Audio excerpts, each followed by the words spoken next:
Hello friends, welcome to my YouTube channel. मैं आज आपलोকৰ বাবে তিলৰ পিঠা ৰেচিপি এটা লৈ আহিছোঁ। আহকচোন এতিয়া আমি বনোৱা আৰম্ভ কৰোঁ। ভিডিঅ'টো যদি ভাল লাগে তেন্তে লাইক এটা নিশ্চয় কৰি দিব আৰু এনেকুৱা ধৰণৰ নতুন নতুন ভিডিঅ' পাবলৈ হ'লে চেনেলটো ছাবস্ক্ৰাইব কৰিব নাপাহৰিব। প্ৰথমতে মই তিলখিনি ভাজি অলপ গুড়ি কৰি লৈছোঁ আৰু গুড়টো মিহিন মিহিনকৈ কাটি লৈছোঁ।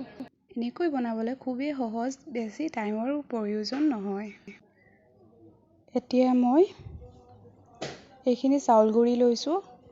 চাউলখিনি আগতেই মই আধা ঘণ্টামান তিয়াই থৈ মিক্সিত মাৰি ল'লোঁ।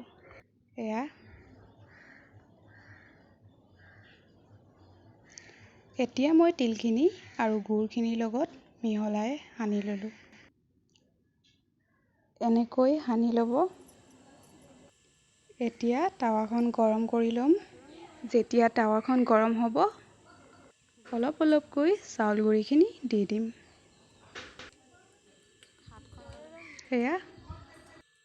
এতিয়া গুড় অলপ দি দিম।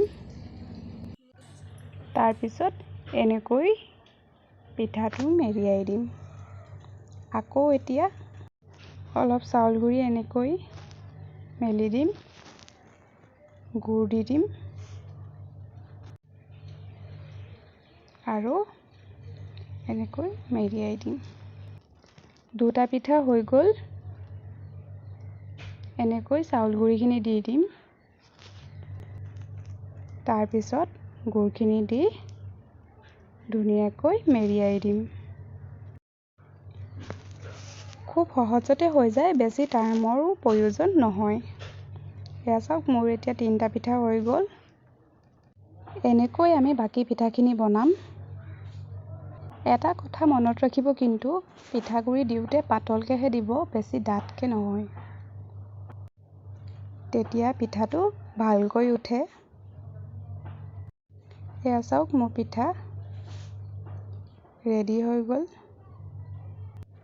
ভিডিঅ'টো যদি ভাল লাগে তেন্তে লাইক এটা নিশ্চয় কৰি দিব আৰু এনেকুৱা ধৰণৰ নতুন নতুন ভিডিঅ' পাবলৈ হ'লে চেনেলটো ছাবস্ক্ৰাইব কৰি কাষত থকা বেল আইকনটো প্ৰেছ কৰি ৰাখিব, যাতে মই যিও ভিডিঅ'